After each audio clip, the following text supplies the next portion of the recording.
esta charla técnica está en el contexto del Programa de Extensión e Innovación de Cielo Europeo del año 2023, y el título es ¿Qué estrategias usar para lograr el mayor rendimiento de cosecha en ciruelo europeo? Los panelistas son Cristian Valdés, quien es ingeniero agrónomo de la Universidad Mayor, con más de 18 años de experiencia en ciruelo europeo, y es asesor también de nogales, principalmente. Y Pablo Campino, que también es ingeniero agrónomo de la Universidad Mayor, y es asesor y trabaja en la exportadora Pacific Nut, y él cuenta con 14 años de experiencia también en ciruelo europeo. Así que dejo con ustedes a Cristian Valdés para que pueda comenzar a presentar la charla técnica. Vamos a compartir. Hola, buenos días a todos los participantes. Se agradece la invitación nuevamente a esta extensión de UC Davis y voy a compartir la presentación acá. Perfecto. Ya, entonces vamos a cambiar. Eh, bueno, con Pablo, cuando vimos el título de la presentación, ¿qué estrategia usar para lograr el máximo rendimiento cosecha? Quisimos darle una vuelta y pensar un poco más allá de lo que es la estrategia en la cosecha, sino que abrirnos un poco más a lo que pasa en la fruta, digamos, en la materia seca, cómo podemos maximizar la materia seca en la fruta para maximizar el rendimiento de cosecha. ¿Y qué herramientas hay? ¿Qué manejos podemos hacer hoy día para poder maximizar esa materia seca en la fruta? Antes quería hacer referencia a algunas definiciones. Gonzalo Gil describe como el potencial productivo primario, lo define como la capacidad de una planta de producir materia seca. Y De Jong, en el 2022, pensando un poco más como productor y pensando en un manejo eficiente de los huertos de frutal. Cuando pensamos en un huerto frutal y un manejo eficiente, ¿qué es lo que estamos haciendo? Es maximizar la fotosíntesis y maximizar la repartición de los productos que se hacen en la fotosíntesis y maximizar el destino de esos carbohidratos, esos fotosintatos en los frutos, económicamente valiosos. Al mismo tiempo, minimizar las pérdidas, ¿ya? Entonces, cuando pensamos en un potencial productivo, en productividad, en la máxima rendimiento cosecha, debemos pensar siempre en maximizar fotosíntesis, maximizar la producción de carbohidratos y cómo redistribuimos esos carbohidratos y los colocamos en la fruta, ¿ya? Eh, ¿Por qué es importante? Eh, ¿Por qué es importante la materia seca? ¿Cuál es el impacto de la materia seca en la fruta en términos de rendimiento? No es una práctica muy común dentro de las evaluaciones que se hacen analizar la materia seca en la fruta, pero tenemos algunos datos. Esos datos en general muestran alta variabilidad y muestran alta variabilidad entre huertos y entre años. Podemos ver análisis de materia seca en fruta de 20% hasta 32%.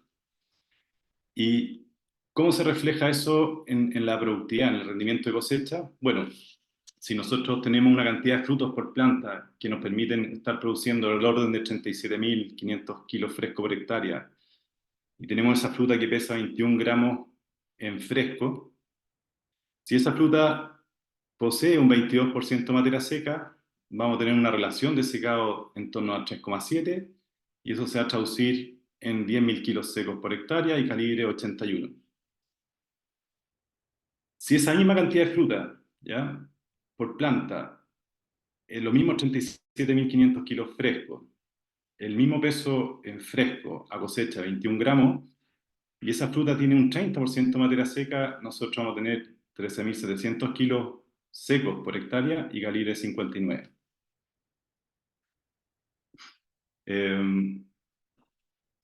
Esto presenta un aumento de un 36%, tanto en la producción como en el calibre.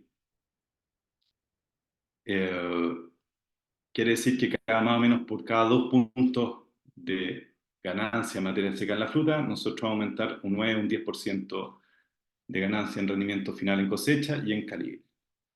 Entonces el impacto es realmente importante. Y entonces, ¿qué estrategia o manejo podemos aplicar para alcanzar la máxima materia seca en la fruta? Es un poco lo que queremos responder en esta charla. Antes de hacer mención que obviamente la fotosíntesis va a depender de la cantidad de hoja que tengamos por hectárea, en la medida que tenemos una mayor, voy a poner un puntero aquí. Bueno, en la medida que tenemos una mayor interceptación de hoja, en esta imagen podemos ver la primera imagen, vamos a tener una mayor capacidad de la planta de producir carbohidratos y por lo tanto es muy probable que nosotros podamos tener una mayor concentración de materia seca en la fruta. Si yo tengo 3.000 frutos en el primer huerto, voy a tener un calibre y una cantidad de kilos determinado y distinto para los otros dos, y en la medida que tengo menos hojas por unidad de superficie, voy a tener menos capacidad productiva y menos rendimiento de cosecha. Entonces, tomando eso como base, tomando también que un huerto tiene un programa nutricional basal y que lo hacen de manera adecuada para el frutal, de acuerdo a la carga frutal, análisis de suelo, análisis foliar, tomando en cuenta también que hay un programa de riego base, un programa de riego base que se hace en función de un balance hídrico o algún tipo de monitoreo, ya sea la tensión cinemática a través de una bomba Cholander o sondas de humedad en el suelo, más un control del sistema de riego. Si tomamos todo eso como base, más allá de estos manejos, ¿qué es lo que podemos hacer para lograr un mayor rendimiento de cosecha en base a una mayor cantidad de materia seca? Por último, antes de entrar a esos manejos y estrategias, quisiera hacer una referencia al clima. El clima juega un rol realmente preponderante en términos de la productividad y de la cantidad de la productividad del año, digamos, y del rendimiento del año.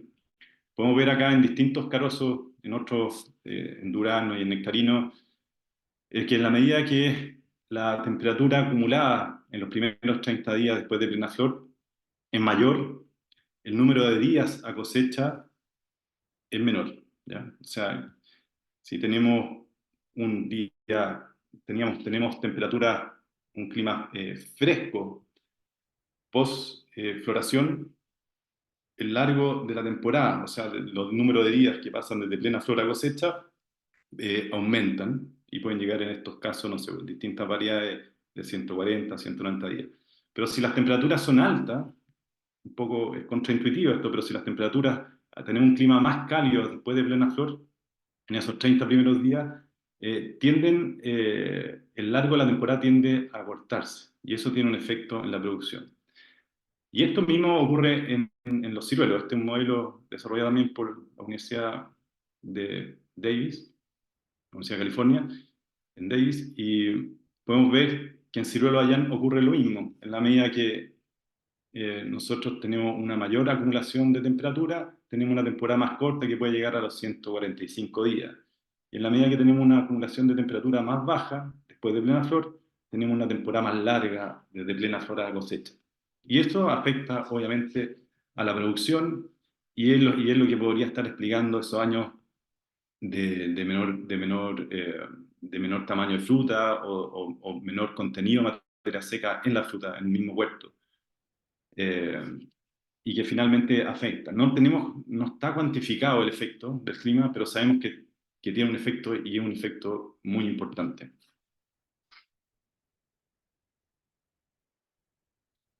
Entonces, ¿qué estrategia o manejo podemos aplicar para alcanzar esa máxima materia seca en la fruta y alcanzar el máximo rendimiento en cosecha? Eso es lo que vamos a ver ahora a continuación y vamos a separarlo en estrategias tempranas y estrategias tardías. Dejo a Pablo Campino para que continúe con las estrategias tempranas.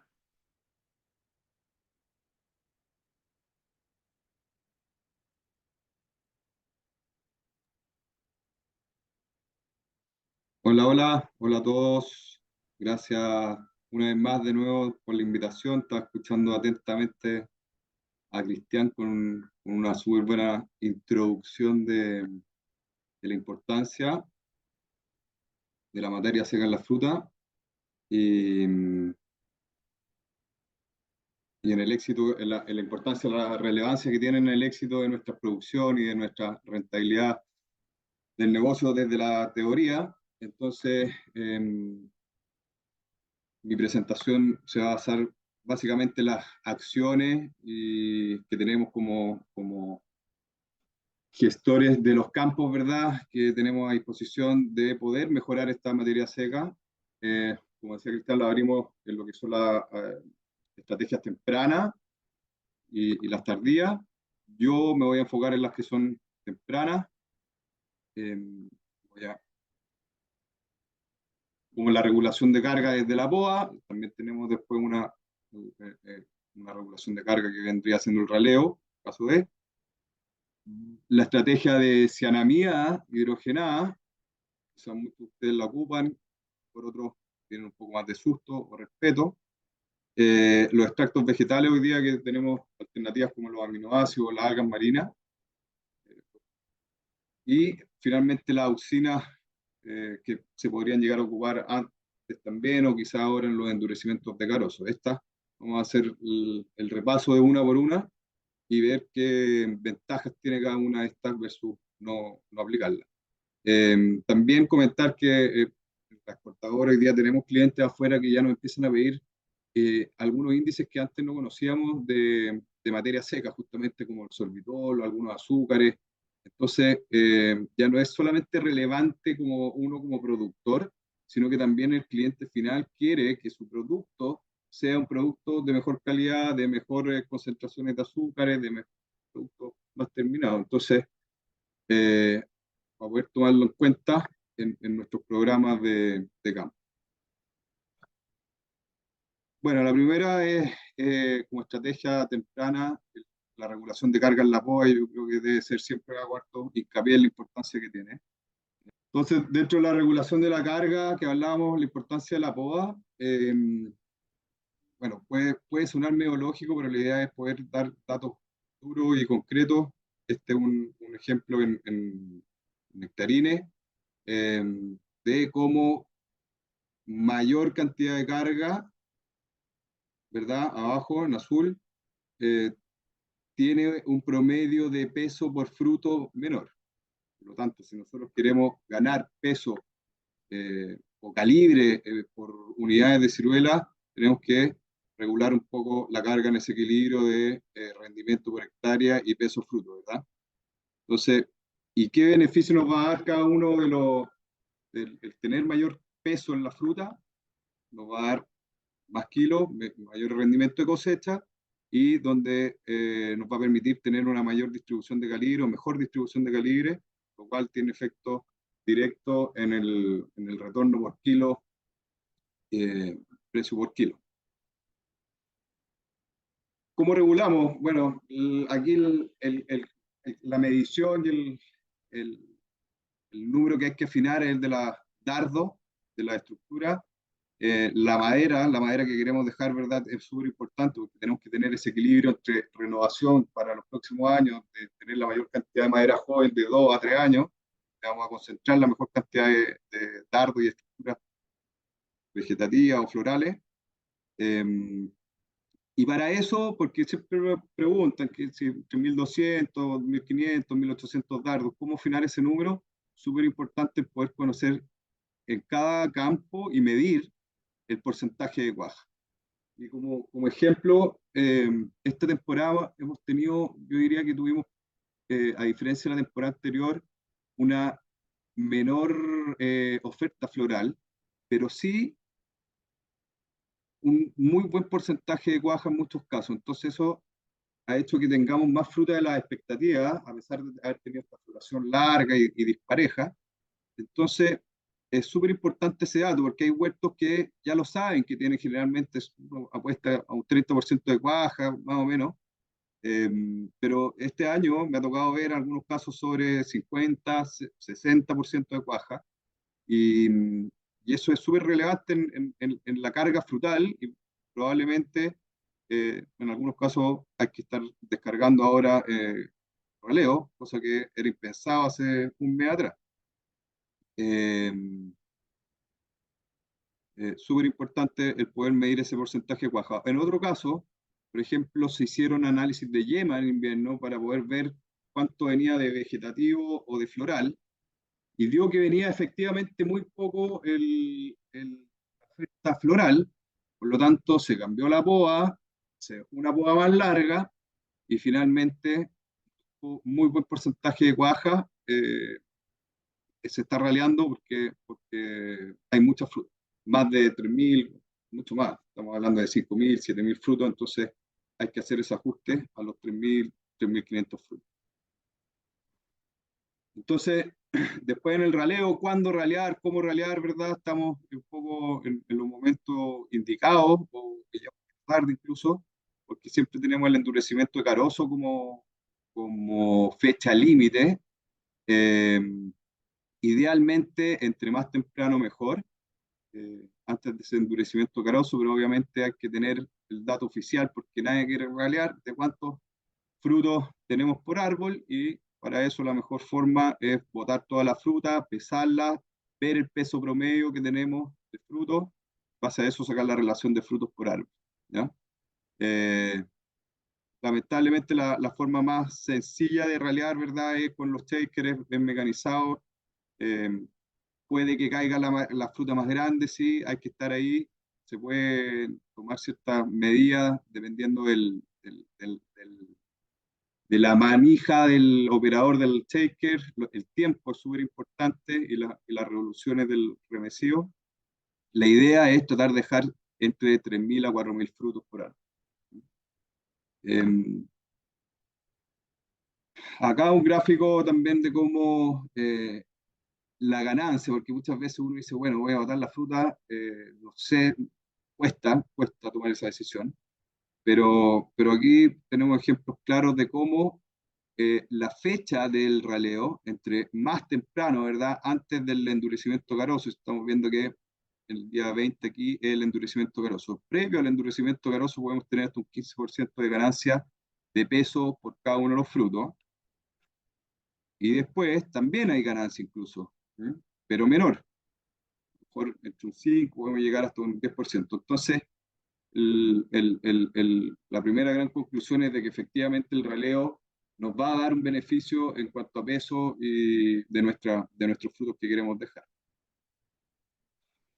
Y en este segundo gráfico también, en aquí abajito, este es el testigo que no se ralea, y los gráficos acá arriba van, perdón, las líneas acá arriba van en función del tiempo después de la floración. Entonces, entre más temprano, mayor el efecto, y a medida que nos vamos alejando de la floración, es menor, pero siempre es mejor que no ralear. Entonces, entre más temprano va a ser mejor, va a ser mayor el impacto en el peso de la fruta, y el ralear o no ralear, a pesar de que sea tarde, siempre va a ser mejor que no ralear. Entonces, quizás alguno de los productores que está hoy día aquí está en la duda, que está con 6.000, 7.000 frutos. Sí, está bien, se pueden ajustar los programas nutricionales, pero finalmente lo que va a tener un buen impacto es el regular la carga. Y nunca es tarde para poder tener esa ganancia en el peso de la fruta. Después, como mencionamos también, hay ya la alternativa bien probada en muchos casos de la cianamida hidrogenada. Acá podemos ver cómo los puntos azules son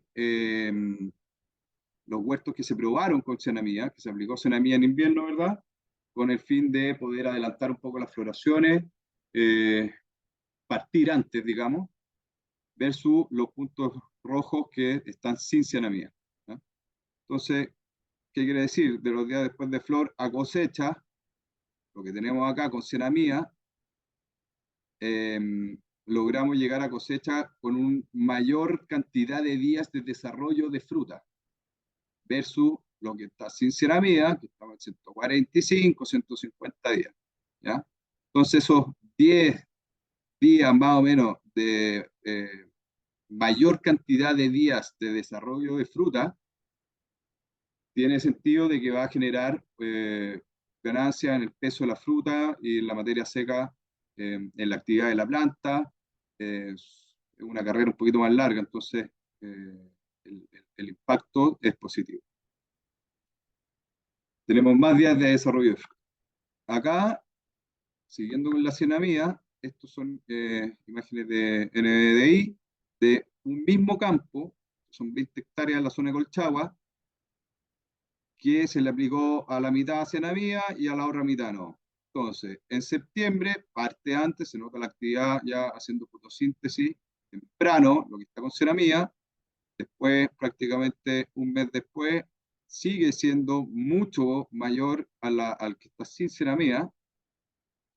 Y eso obviamente tiene impacto importante en lo que comentaba un poco Cristian en un inicio, en la fotosíntesis de la planta, en la ganancia de carbohidratos, de azúcares y materia seca finalmente en la fruta, calibre y diámetro. Claro, no estamos adelantando solamente la floración, sino que también el desarrollo vegetativo, que es súper importante.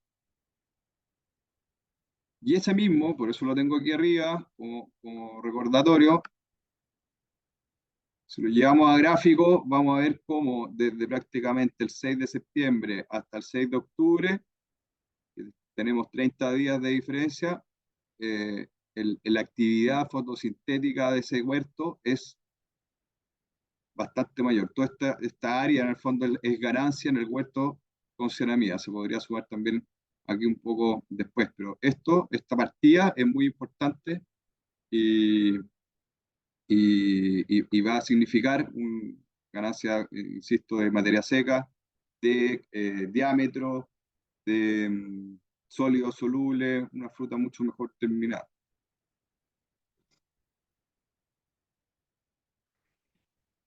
Siguiendo con la ceramía, estos son 8 campos distintos, ¿ya? Sacamos aquí los nombres de los campos, pero lo que se quiere mostrar es que en azul los tratamientos con ceramía y en naranjo tratamientos sin ceramía. Se puede ver que o sea, no prácticamente, sino que en todos el peso promedio de los frutos fue mayor en los huertos aplicados con ceramía versus los huertos sin ceramía. En todos, ¿ya? En algunos más, en algunos menos, pero en general, en promedio, estamos hablando de un 10% más de peso del fruto. Eso es mucho en rendimiento de hectárea, de cosecha, pero también tiene un impacto importante en la distribución de calibre. Entonces, es doble ganancia finalmente al productor. Como resumen de la ceramía, yo sé que pudimos ver ahí algunas cosas bien positivas. Este adelanto, la homogenización de la flor, ¿verdad? El aumento en el potencial productivo del huerto, un fruto un poco más pesado, un poco más terminado, pero también hay que considerar los riesgos posibles, el riesgo de helada, dependiendo de la zona, hay que tenerlo en consideración. Y en el caso de algunos huertos que tengan también porcentajes de cuaja altos, puede significar un exceso de fruta, lo que igual termina siendo, después hay que ralear o hacer un poda un poco más ajustada, pero eso podría pasar también. Aparte de lo que lo tiene muy cuestionado en Europa, ¿verdad? Que son los cuidados, los manejos de la aplicación.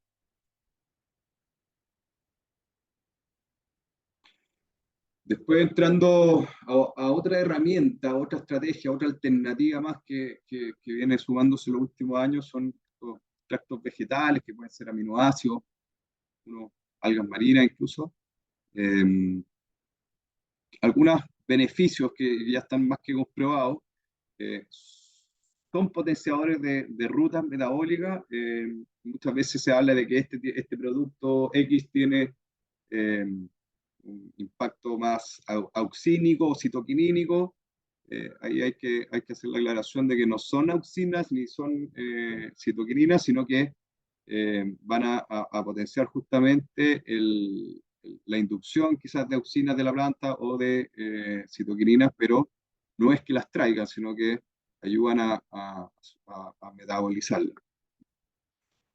Sí, también son fuertes desestresantes las plantas. Tenemos hoy día altas temperaturas, ¿verdad? Bajas, dependiendo de la época. eh, Van a ayudar a que la planta salga de cierto estrés que podría generar condiciones más abióticas, como las sales, falta de agua, las temperaturas. Entonces, ¿qué beneficios podrían traernos estos aminoácidos o algo, estos extractos vegetales? También podemos ver que aplicado en flor, algunos tienen efectos positivos sobre la retención de fruta. También vamos a ver que tienen mayor calibre, usados también en el desarrollo de frutos. Y también vamos a tener una planta un poco más vigorosa y más descansada, una planta un poco más que va a ayudarle a la fotosíntesis, por lo tanto, también estamos ayudando al vigor de la planta. Lo que hablaba un poco antes de los desestresantes o antiestrés, puede ser estreses hídricos, faltas de agua, altas o bajas temperaturas y la salinidad.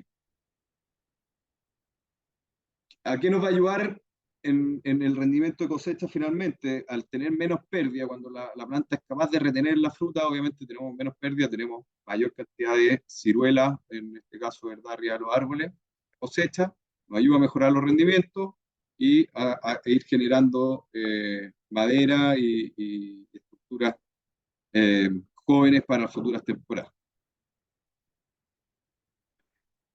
Este es un cuadro que ahí están, bueno, ahí están bien las fuentes de la red agrícola, algunos cursos con el doctor y profesor Prometeo Sánchez, donde muestra que los aminoácidos aplicados por vía fertirriego, en el caso de los arándanos, pueden tener o tienen impacto importante en el diámetro del fruto, ¿ya? Lo cual obviamente es calibre. Eh, no tanto así en el caso de las aplicaciones en el área foliar, pero sí en la fruta. Aminoácidos vía riego. Y este cuadro también lo quise incorporar porque también es súper práctico y concreto en el sentido de decir, bueno, ¿dónde están los reales ayudas o apoyo de cada uno de estos extractos, ¿verdad? En el caso de los aminoácidos y las algas marinas, el tema de las temperaturas, pues son una fuente importante de desestresante y de ayuda. Acá tenemos otros, que no los vamos a echar a conversar en esta oportunidad, pero súper relevante eso. Y sobre todo todavía estamos a tiempo de obligarlo, o sea, sabiendo que viene un verano de diciembre y enero muy caluroso, eh, sabiendo que no dejan además residuos en la fruta, creo que son una herramienta súper importante a tener en consideración si es que no se están usando. Y por último, el tema de las auxinas, en este caso son auxinas sintéticas, ¿verdad? Siempre teniendo el resguardo de los residuos, que no deja de ser, hay algunas trazas, hay algunos temas, pero lo que queremos mostrar en este gráfico es el efecto y el impacto que tiene sobre el testigo. O sea, todas estas auxinas, independiente el momento en que se aplicaron, inicio del endurecimiento caroso, o sea, en estas fechas, todas tienen diferencias importantes sobre el testigo sin control, digamos, sin auxina. En azul, por lo menos, que es donde nos podemos concentrar hoy día, en el peso medio de los frutos frescos, ¿ya? Obviamente eso se puede relacionar directamente después también con la fruta deshidratada. Pero ese como primera conclusión. Todos tienen un efecto importante. Vamos a tener frutos más pesados, eso nos va a generar una mayor productividad y también va a tener impacto en la distribución de calibre de nuestra fruta, tanto fresca que quieran destinar a destino fresco, China, o en la producción de ciruelas allá deshidratadas. También es importante la distribución de calibre. Lo vamos a ver en la siguiente. Acá, bueno, también un poco lo mismo como la auxina tienen impacto versus el testigo, que son los puntitos blancos, ¿ya? Testigo sin nada, estamos llegando en este promedio máximo 24 gramos por fruto, entre 20 y 24 gramos por fruto. Y las auxinas nos ayudan a romper justamente esa barrera del peso de 24 gramos por fruto, logrando esa diferencia de 4 o 5 gramos de peso, que se traduce finalmente en una serie de calibre más en fruta seca, por lo menos. Ganancia de una serie de calibre. Perdón. Entonces, todas, como conclusiones de las auxinas, todas logran aumentar el peso promedio de la fruta. Eso nos va a dar una mayor productividad y una mejor distribución de curva calibre, independiente en el momento en que se coseche. Hay unas que tienen mejor resultado más temprano, un poquito más tarde, pero todas tienen diferencias considerables sobre el testigo. Esta es la distribución de calibre justamente para frutas frescas, donde vemos cómo hacia los calibres XJ, o sea, de 36 a 39 milímetros de diámetro, se nos concentra mayor cantidad de fruta aquí entre las 33 y 36. Perdón. El blanco es el testigo sin auxina, donde tenemos mayor cantidad de frutas bajo los calibres en los 30 de diámetro, 30 milímetros de diámetro, y se nos concentra mayor cantidad con auxina en los calibres sobre 33 milímetros. ¿Y cómo se comporta a la fruta deshidratada? También este es un caso de un huerto con muy buena carga, con carga sobre 12 toneladas secas por hectárea.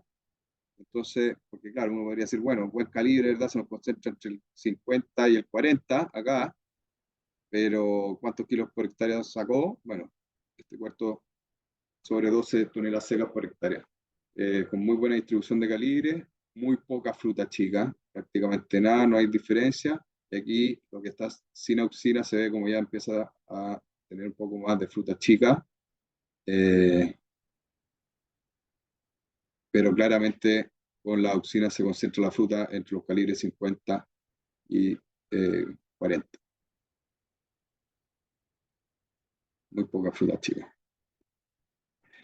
Bueno, y eso serían las estrategias tempranas que en el fondo estábamos considerando hasta el endurecimiento de carozo que estamos hoy día, a mitad de noviembre.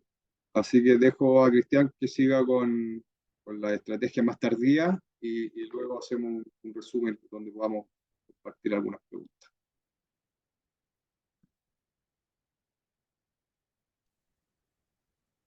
Adelante. Gracias, don Pablo.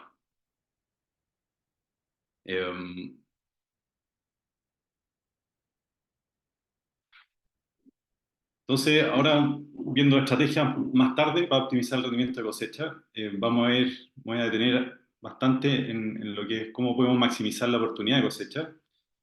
Riego visitario controlado, los efectos del riego visitario controlado, sobre todo en las caídas de fruta, los reguladores de crecimiento, asociados también al riego visitario, y algunas variedades que son bien interesantes que están recién amaneciendo en California que podrían tener un impacto importante en este sentido.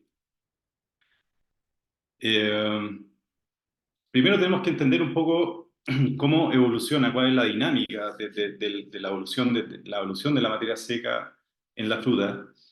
Aquí tenemos un gráfico en que podemos ver el volumen de la fruta. Vemos que el volumen de la fruta alcanza su máximo cuando estamos con una firmeza en torno a las 5 libras, 5 o 6 libras, tenemos el máximo de volumen. Luego de eso, la fruta empieza un proceso de deshidratado y empieza a perder volumen. Entre paréntesis, para la cosecha en fresco, por eso uno debe separar en torno a las 6 libras y no cosechar en torno a las 5, porque vamos a tener fruta que está perdiendo volumen, va a estar frutos deshidratados y que después llegan mal al mercado chino. Cierre paréntesis. Y luego tenemos la evolución de la materia seca y podemos ver que la materia seca alcanza su máximo en torno a las 3, 4 libras, 3,5 libras, vamos a decir. ¿Y qué pasa con la condición de la caída en ese minuto? En las 3,5. O sea, en 3,5 tenemos el máximo de materia seca, nosotros podríamos sacar el máximo provecho de rendimiento a la cosecha, al calibre y a los kilos. Aquí tenemos la evolución de la caída, la curva naranja. Si nos fijamos en la curva naranja, después les voy a explicar lo que es la curva celeste. Pero la curva naranja nos muestra que a 8 libras de firmeza, hasta 8 y 7 libras, hasta 6 libras, las tasas son relativamente bajas de caída. Y la fruta acumulada no es tan relevante. Voy a poner aquí el puntero láser.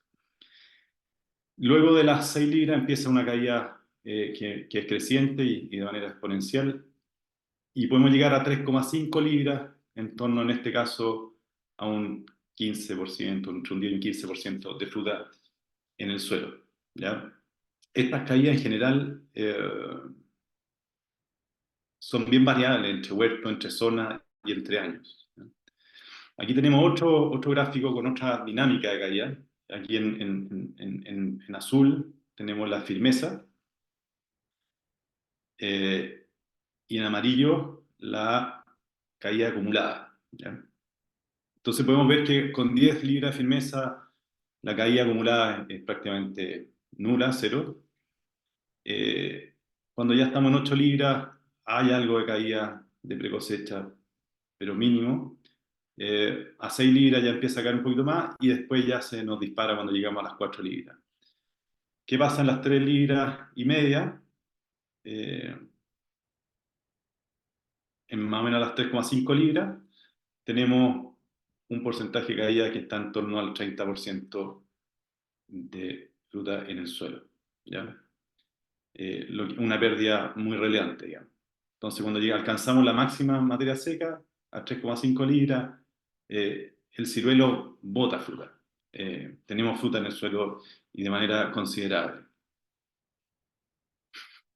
Por otro lado, la fruta de las 10 libras de firmeza hasta las 3,5, las tasas de ganancia de peso son muy importantes de la fruta que aún no se ha caído, ¿verdad?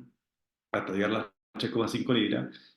Y las ganancias se puede estimar en base a los óleos solubles y se estima en una ganancia de entre 0,5 a 1% al día, ¿ya? No a la semana, perdón, eso es al día. O sea, estamos hablando más o menos entre un 4 y un 7% de ganancia a la semana, ¿ya? Lo que es muy relevante también, muy, muy relevante, para alcanzar el máximo de rendimiento. Entonces, por un lado tenemos ganancia y por otro lado tenemos pérdida.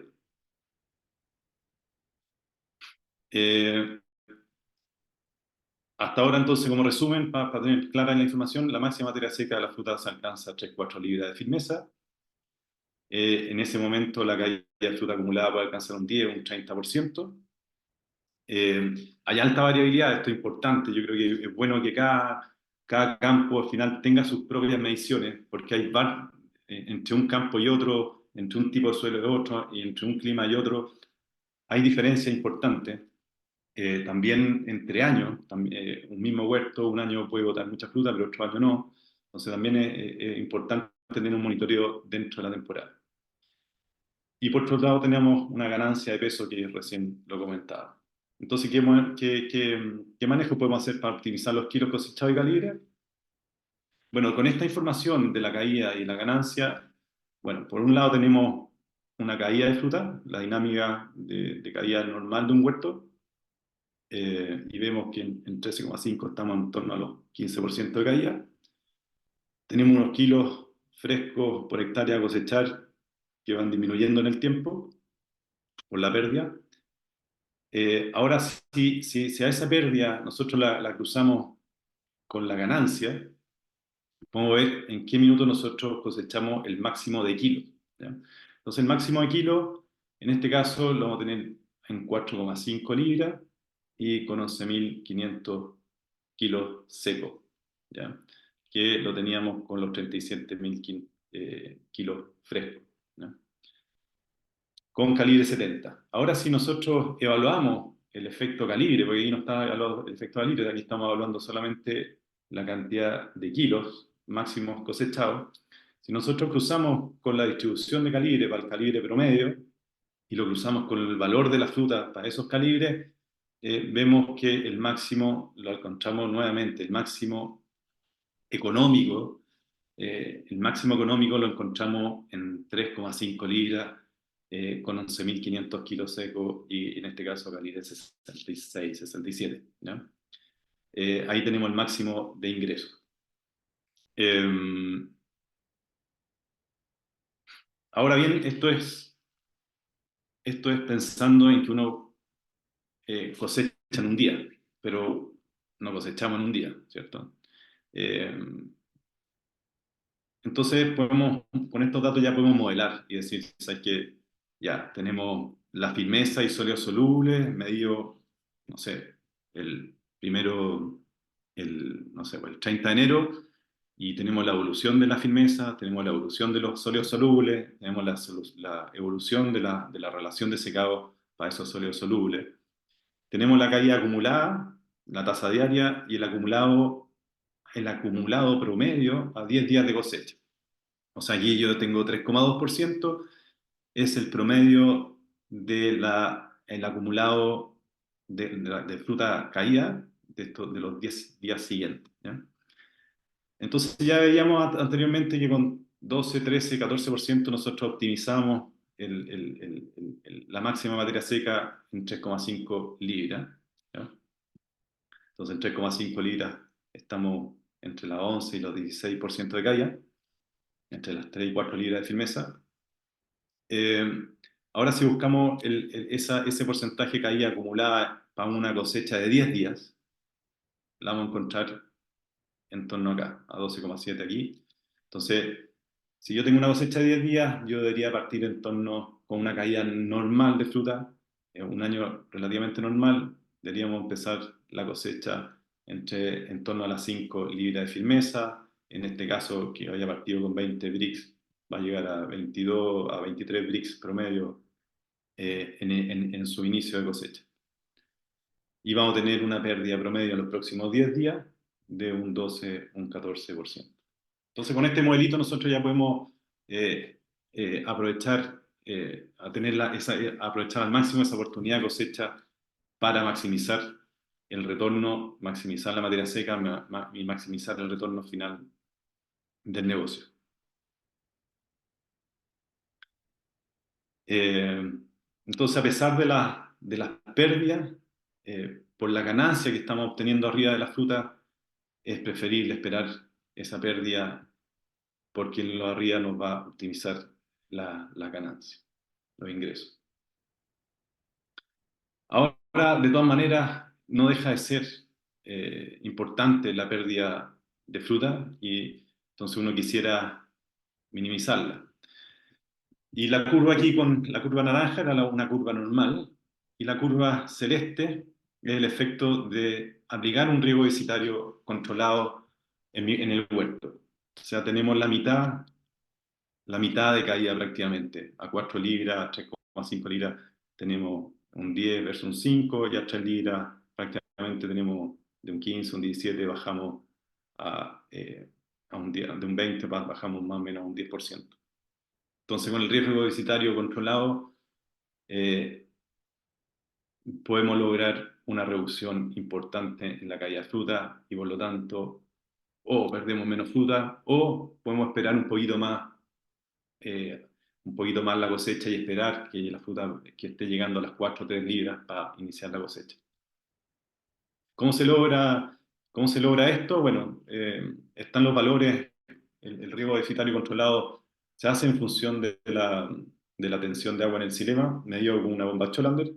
Están los datos para poder hacer ese estrés hídrico, y un estrés hídrico que nosotros partimos la temporada 0 estrés, hasta entre octubre, noviembre, sin estrés, y ya en diciembre, mitad de diciembre en adelante, uno pudiera hacer un estrés moderado, de 8 a 10 libras de tensión, y después ir creciendo a 10, 12, hasta llegar a 12, 16, cerca de la cosecha, ¿ya?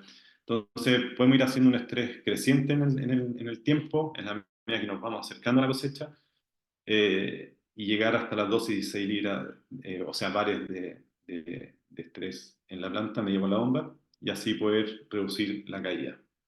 Y esto no solamente reduce la caída, sino que también nos permite mejorar el color de la fruta, para lo que estamos manejando fruta para el fresco, y también concentrar un poquito más los óleos solubles cerca de la cosecha, tanto para el fresco como para el seco. Otras herramientas que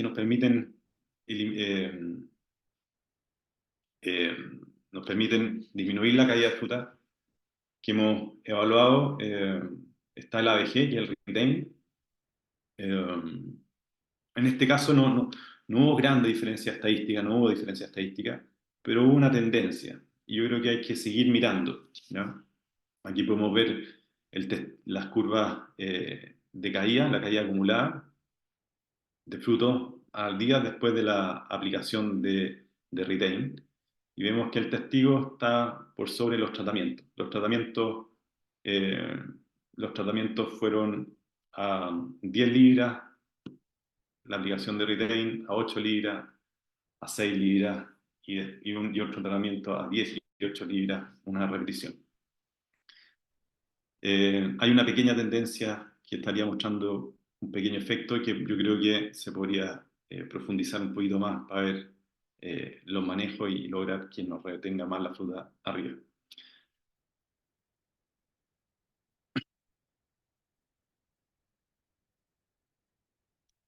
Aquí podemos ver los datos, la caída de fruta acumulada del ABG en los distintos tratamientos, y no hace sentido que el ABG a 10 libras pudiese tener un mejor efecto. Una vez que parte el proceso de maduración y de desprendimiento de las frutas desde el árbol, que no se cae temprano, pero sí se empieza a generar el proceso, ya el proceso no es posible detener. Entonces, las aplicaciones de retain deberían estar más o menos pensadas justo antes de que inicie ese proceso, y más o menos a 10 libras tenemos viraje, tenemos algo de iniciado el color, y el minuto que yo creo que podemos reducir la caída. El problema del ABG por ahora, hay que analizar bien el tema de los residuos y ver cómo asociarlo a algún otro manejo que podría tener alguna sinergia para evitar la caída de fruta. Año 2012 me recuerdo, hicimos estudios con la Universidad de Chile, un campo en la zona central, y lo que se hizo fue evaluar una serie de factores para reducir la caída. Y evaluamos riego, el ABG, el ácido gibberélico, el CPPU, etc. Y dentro de todos los factores posibles posibles de evitar o disminuir la caída, el factor más importante por lejos, como factor individual, en la retención de fruta, fue el riego, ¿ya? Pero cuando se ven la combinación de factores, empieza a ser interesante el riego deficitario controlado, más otros reguladores, y en este caso el ABG y luego el ácido gibberélico. Entonces, para el desarrollo, pero creo que es muy interesante empezar a hacer pruebas, digamos, en relación al riego deficitario controlado, que como factor individual es el más importante para retener fruta arriba y no se caiga, pero asociarlo también a algunos reguladores de crecimiento, como podría ser el ABG y el ácido gibberélico. Con la precaución, y ahí vamos a tener que hacer también análisis nuevamente del análisis residuo del ABG que podrían verse en la fruta, en el fruto seco final. Por último, bueno, todos estos temas que son relevantes y nosotros nos damos vuelta y vaya para acá. Bueno, hoy día hay todo un avance en el mejoramiento genético, y van a empezar a aparecer, y ya están apareciendo variedades nuevas, tanto de centros de desarrollo europeos como también americanos. Y bueno, y en Estados Unidos, en California, ya hay dos variedades que están patentadas, muy interesantes de ciruela Dayan, y que varias de ellas, y al menos la Solano Gold, está mostrando que el proceso deshidratado parte en la planta y no se cae. O sea, la fruta no cae, parte su proceso deshidratado arriba y eso hace que disminuya la relación de secado del orden 1,7 a 2,7, lo que es muy interesante. Y con Brix altos a cosecha, ¿ya? Entonces van a empezar a aparecer variedades que son muy interesantes y que afectan finalmente eh, y nos van a ayudar a optimizar la cosecha, la materia seca, el rendimiento final. Y son variedades que una sale 20, 30 días antes de la Dayan y otra que sale una semana después de la ciruela Dayan. Hay que estar mirándola y yo creo que más pronto que tarde van a llegar a Chile y vamos a tener nuevas variedades con nuevas formas de producir que eso van a ser muy, muy interesantes. Eso es, pues, muchas gracias y eh, no sé si Pablo, tú tienes algo que agregar. Muchas gracias, Cristian, muchas gracias, Pablo. Realmente su presentación estuvo muy, muy buena. Se nota que la hicieron en conjunto, estuvo súper bien estructurada y muy clara. No sé si Pablo está por ahí, no, no lo veo. Sí, estoy Ahí está. aquí. Ah, es que Cristian parece que está compartiendo. ¿Puedes dejar de compartir, por favor, Cristian, para que se vean? Ahí sí, ahí nos vemos todos. No sé si quisieras complementar algo de lo que dijo Cristian o al revés, si quisieran como hacer como una reflexión final antes de las preguntas.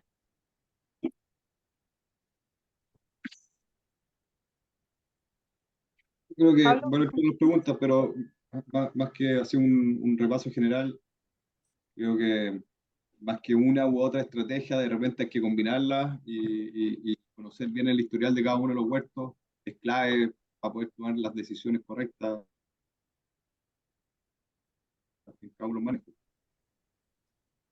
Claro. Sí, y Cristian, es interesante invitar a los productores a hacer mediciones de materia seca en la fruta. Yo creo que es un análisis que no se hace, lo hacemos muy poco, y un análisis muy relevante que lo podemos asociar a manejo, que lo podemos asociar a clima del año. Es interesante tener esa información. Nosotros al final vemos el resultado y lo vemos en las canchas, las relaciones de secado, pero no tenemos el dato concreto de lo que está ocurriendo en la fruta misma. Entonces yo lo invito a los productores a hacer ese análisis. ¿en qué Hay poca momento información en crees ciruelos, sobre que, todo. perdón, Pablo, que No, no, le quería preguntar a Cristian, ¿en qué momento crees que sería adecuado comenzar a hacer ese muestreo de materia seca y no solamente hacerlo al final después de cosecha? claro, en principio lo haría, claro, en inicio de cosecha, digamos, pero también es interesante hacer curvas de materia seca a lo largo de la temporada, digamos. Pero bueno, para partir, claro, yo diría, oye, cada 30 días, si podemos tener cada 30 días un análisis de materia seca hasta inicio de cosecha, o hasta mitad, hasta media cosecha, que es como poner fechas más o menos estándares para poder comparar entre huertos y entre productores y entre zonas, digamos. Eh, pero cada 30 días sería interesante tener datos, digamos. Claro. Sí, no, te preguntaba porque es súper interesante y en base a eso también pueden ir haciendo los manejos que ustedes mismos comentaban. Porque si van bien o si ven que no van mejorando, por decirlo así, pueden ir empleando alguno de los manejos. No sé si Pablo, tú quisieras comentar algo más porque algo estás complementando. no, solo, bueno, sí, complementar nomás que hay muy poca información al respecto del ciruelo con el tema de la materia seca, de fruta. Y Claro, lo que hay, cuesta llegar sobre todo a la fruta ya deshidratada, que siempre generalmente llega hasta la fruta fresca. Entonces, eh, eso, cuando invitarlos efectivamente a que tratar de desarrollar algo un poco más actualizado y bien enfocado en Dayan. claro. Es verdad. Y aquí tenemos algunas preguntas. Una es, ¿cómo es la situación de los huertos posterior al estrés hídrico? Preguntan si se ven afectados o si hay algún problema secundario o de consecuencia de manejo.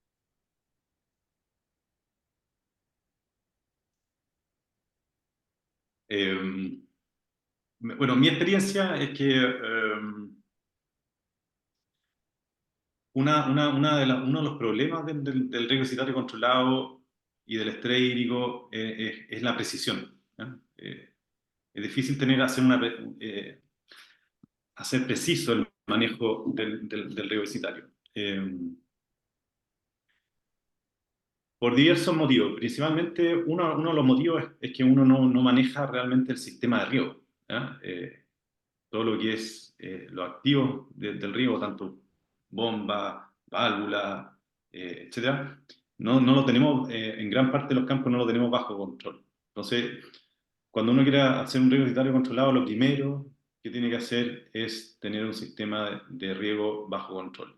Entonces, monitorear los caudales desde la bomba, los caudales de las válvulas, y los caudales que están llegando las líneas de gotero. Ese es un primero. Porque a veces uno empieza a hacer riego excitario controlado, empieza a hacer estrés, y dentro del mismo sector te aparece un sector del campo con exceso de estrés, con árboles marchitos, claro, y está asociado a una válvula que en verdad el huerto venía estrесado de antes, tenía una válvula que está entregando menos agua. Entonces, en ese sentido, sí, hay problemas, y eso obviamente puede generar un problema a largo plazo, digamos. Y una planta que tiene estrés hídrico no controlado, por supuesto que se va a ver afectada en términos de carbohidratos, de distribución de carbohidratos, y va a afectar las temporadas siguientes probablemente en las producciones, en las cuajas, etc. No sé si respondo bien la pregunta. Claro. Yo creo que Sí, la, no sé la si... clave ahí es justamente un tema medio conceptual, que no es generar un estrés hídrico, es un riego deficitario controlado. Entonces, desde ahí el sentido es no estresar el huerto, sino que disminuirle de forma gradual el, el- el agua, pero sin estresar. O sea, lo que yo tengo entendido es que se estresa, pero es un estrés relativamente moderado y en ciertos periodos fenológicos, cierta etapa fenológica, que realmente va a ser beneficioso para la planta. No es llegar como decía Cristian, generar un estrés general, porque eso sí realmente es lo que va a afectar al huerto. Si está en un periodo crítico de, no sé, por ejemplo, en cuaja o en crecimiento de fruto y hace un estrés muy fuerte o muy severo, ahí es donde realmente van a tener un problema y puede que incluso caiga fruta, pero si se hace en los momentos recomendados y midiendo, siempre midiendo, se pueden tener buenos resultados. Correcto, Mm. exacto. Y más, o sea, yo creo que es difícil, bueno, hay distintas condiciones, pero por ejemplo, en el Valle de Colchagua, donde está el grueso de la célula, y hay suelos en general, los suelos son muy buenos en Colchagua, son suelos profundos, arcillosos. Cuesta hacer estrés, o sea, nos hemos topado con campos en que es más difícil someterlo a un estrés que irse a un extremo, a un estrés muy fuerte, digamos, en una etapa no adecuada. Entonces, por eso yo digo que hay que controlar. Entonces, uno dice ya, no quiero estresar antes de la tercera etapa de desarrollo del fruto, que hay una expansión grande, que es justo cuando está el viraje de color, desde el verde oscuro al verde claro. No puedo estresar en ese minuto. O puedo dar un estrés, pero muy, muy leve, digamos. Pero después de eso yo necesito estresar, y una vez que empiezo a estresar nos damos cuenta que no logramos estresar, no logramos estresar porque, eh, porque nosotros estamos viendo la planta, pero no estamos viendo lo que sucede en el suelo, y hacemos una calicata para ver lo que sucede en el suelo, y en verdad vemos lo que está ocurriendo en 1 metro, y la verdad que eh, hemos visto raíces a 4 metros de profundidad. Entonces las condiciones son bien distintas, y hay que ir modulándolo caso a caso, pero sí, yo creo que es más difícil someter a un huerto, hoy día es más difícil someter a un huerto a estrés que hacer un estrés excesivo, digamos. Claro. Muchas gracias. Hay dos preguntas aquí de Marcelo Vergara, que primero que todo los felicita a ambos, dice que muy buenas presentaciones, y pregunta primero referente a la regulación de carga temprana ¿cuántos frutos por dardo promedio es razonable considerar para realizar una buena poda y disminuir las superficies a ralear? Ahí depende de cada uno. Yo creo que Marcelo Mateo debe tener sus cuentas en Peumo, más o menos la relación, pero por lo menos, no sé, Cristian, pero yo parto generalmente de la base de entre 1 a 1,3, dependiendo frutos por dardo, dependiendo de la zona y cada espiral del campo, pero los años como este he encontrado con sorpresas de cuajas más altas, entonces eh, es variable, pero ahí me muevo yo, entre 1 y 1,3 frutos por dardo. ¿Dónde puedo ver la pregunta, perdón? Acá En está. el Q&A o pregunta y respuesta dice, ¿cuántos frutos por dardo promedio es razonable considerar para realizar una buena poda y disminuir la superficie a ralear? Ah, mira. Siempre, gracias Marcelo por tu pregunta. Ah, claro, mira, lo que yo me fijo más que nada, o sea, primero que todo, uno, al final, claro, en el mundo ideal uno quisiera una cantidad de frutos por dardo y una distribución de fruta en el árbol perfecta, digamos. Pero los carbohidratos, la verdad es que se mueven, la distribución de carbohidratos en una planta no es solamente local, ¿vale? No sé si me explico, también, o sea, la distribución de carbohidratos es general en la planta.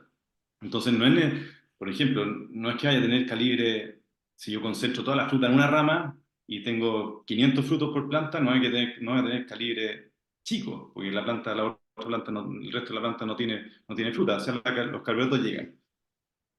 Y la distribución de carbohidratos local importa, pero es menos relevante, ¿ya? Claro, en caso extremo es importante, pero es menos relevante. Entonces, sí, eso como principio. Y luego, claro, depende de la cantidad. Uno siempre está pensando en unos 6, unos 8 frutos por dardo. Eso es un poquito. Ya. Porque hay Eh, una cantidad de hojas, dardos con fruta, pero con hojas que claro. tengan. Y la otra pregunta que realiza es referente a la aplicación de giberelinas. ¿Qué concentración en partes por millón han ensayado? ¿Cuáles son las fechas de aplicación? ¿Si son prepinta o pospinta? ¿Y qué resultados han obtenido? En ese estudio que hicimos hace tiempo, que lo hizo la Universidad de Chile, ahí no con Aerocubo, eh, lo que nos fue bien fue con 50 ppm, una sola aplicación, 50 ppm, y fue 3, 5 semanas antes de cosecha. Y el que anduvo mejor fue 5. Entonces, eso es un poco lo que les comentaba al final, que una vez que parte el proceso de maduración es difícil detenerlo. Entonces, tiene que ser, el minuto de aplicación no es trivial, digamos, yo creo que es un minuto importante. Y eso más o menos nosotros lo tenemos, yo diría, entre 10, 11 libras, 50 ppm, y es cuando la fruta está cambiando. Ya viró del verde oscuro al verde claro, pero y hay algunos frutos iniciando pinta, más o menos en ese momento. Y eso no han dado mejor porque he visto otras aplicaciones que son repetitivas, que son de 10, 20 ppm, pero han ido repitiendo aplicaciones. Nosotros nos llevan mejor con los 50 ppm. Ahora, a todo esto, yo creo que falta más información, falta más desarrollo para llegar a un estándar de manejo respecto al uso de estos reguladores de crecimiento. Sí, hay que complementar también, pero hay un cuadro de Carlos Tapia, asesor de Cereza, porque con el giberélico pasa que hay muchas alternativas en el mercado con concentraciones distintas, entonces las dosis como son tan relevantes, es fácil confundirse o el riesgo de error es alto. Hay un cuadro de Carlos Tapia que es bien clarito en las concentraciones de cada uno de los productos que están en el mercado con las cantidades para llegar a la dosis de ppm exacta por hectárea. Es práctico. Ya, Sí. vamos a hacer las últimas preguntas. Alguien hace una pregunta, pero si es que ustedes saben. Es una pregunta con respecto a las aplicaciones de protectores solares para la fruta destinada a deshidratado. si existe o si ustedes conocen algún producto transparente en el mercado que no manche o que no perjudique el proceso de secado, sea en cancha o en horno. Yo creo que hay, pero yo la verdad no lo he probado. Ya. Hay transparentes, con el tema de los residuos, hay que tener cuidado uno por los residuos y otro por el color que te deje la fruta blanca o otro color. Pero yo no lo he probado, no tengo la experiencia en verdad eh, real. Sí, no, ¿Tú, Cristian? protectores nosotros usamos, intentamos eh, disminuir la caída por golpe de sol, que le llamamos. ¿Ya? Eh, y con los protectores no logramos disminuir. Y mi impresión es que sí estamos logrando disminuir la caída por golpe de sol por uso de bioestimulantes por extractos de algas. ¿Ya? Pero eso también está por verse una percepción que yo tengo los últimos 2 años que hemos usado extractos de alga de Ascophyllum ahora a fines de noviembre y en diciembre, aplicaciones 3 repeticiones. En las últimas 2 temporadas realmente ha caído muy poca fruta. Me cuesta ver si es algo generalizado o algo puntual asociado al producto, pero las últimas 2 temporadas ha sido realmente increíble la poca fruta que ha caído, siendo que el año pasado, por temperatura, por radiación, fue muy potente. Entonces, yo decía, era un año especialmente que uno esperaría ver harta caída por golpe de sol y finalmente no cayó. Y algo puede que estén ayudando en ese sentido los extractos más que los protectores. Mm. Em, Cristian pregunta si podrías volver a explicar el modelo de cosecha óptima. Chuta. Un resumen. Eh, no, bien resumido, o sea, uno tiene pérdida porque hay fruta que se cae, el ciruelo de allá en esta variedad bota fruta y bota de manera relevante una cantidad de fruta cuando alcanzamos la máxima expresión de materia seca y nosotros vamos a tener el máximo rendimiento y cosecha.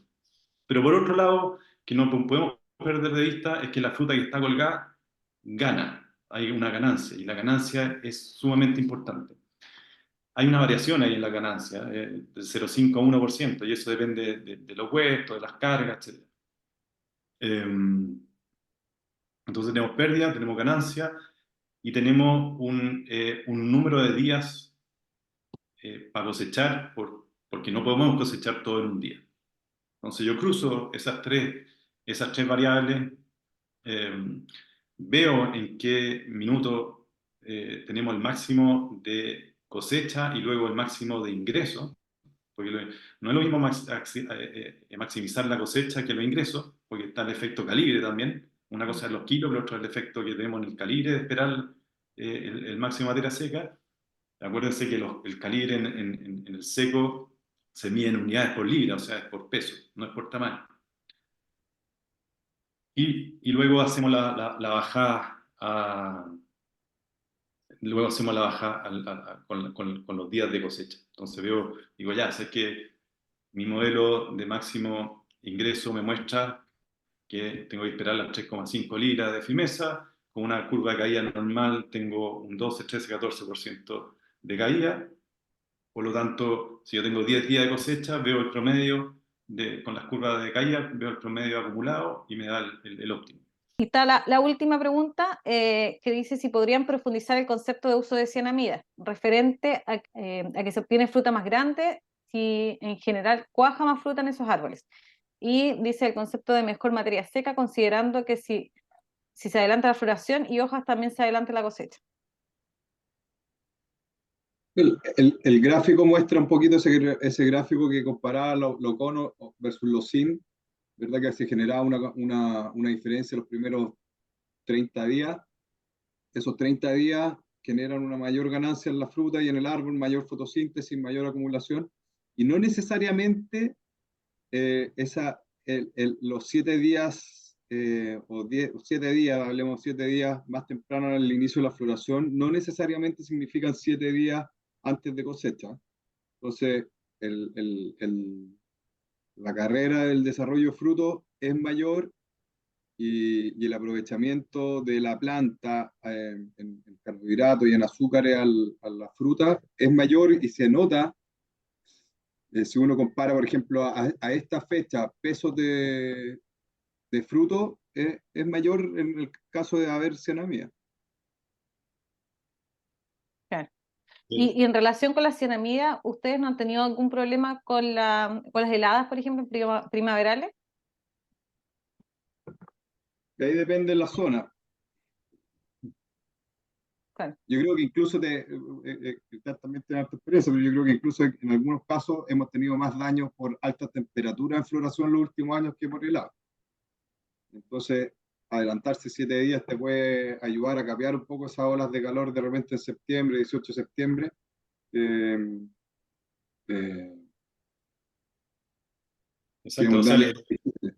sí, el origen del desarrollo de la cenamida, cuando hicimos el desarrollo de la cenamida en Ciruelo de Dayan, fue diversificar el riesgo de floración. O sea, de diversificar el riesgo por el clima durante floración. Entonces la idea era desfasar floraciones. Tenemos una sola variedad, no es diferentes orcos frutales que tenemos distintas variedades y uno puede hacer un escalonamiento, digamos, y diversificar el Claro. riesgo. Y todo más o menos en la misma fecha la floración está. Entonces la idea inicialmente era diversificar.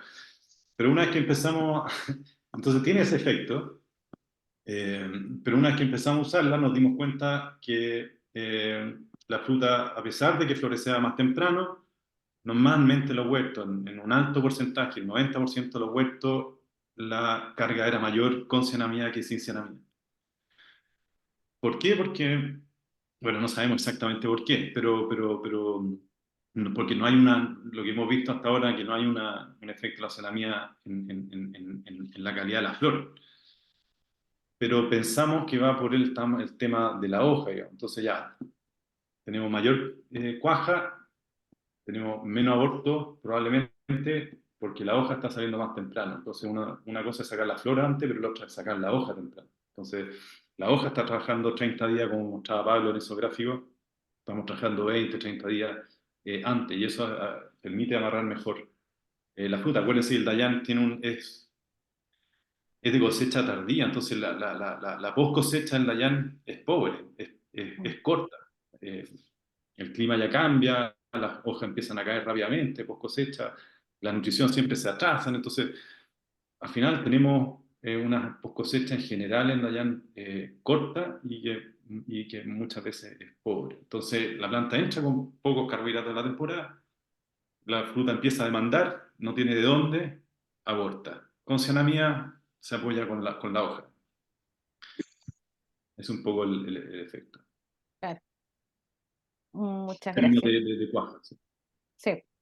No sé si, yo creo que ahí estamos, así es que nuevamente agradecerle, aquí también nos llegan mensajes de gracias, que les encantó toda su presentación, una excelente presentación, así es que muchas gracias nuevamente Pablo y Cristian por todo su conocimiento y por el esfuerzo que hicieron en esta presentación, porque realmente estuvo muy buena, lograron de alguna forma abarcar todos los manejos, todas las estrategias que se podrían usar, tanto tempranos, como decían ustedes, y más tardíos, porque generalmente uno cuando habla de cosecha se imagina solo el momento de la cosecha misma, de hacer una o dos pasadas, y no, la idea de esta charla técnica era que se pudieran abarcar como todas las estrategias que se podrían realizar para mejorar, en este caso, la cosecha. Así que muchas gracias nuevamente. No sé si quisieran decir algo, sino para despedirnos.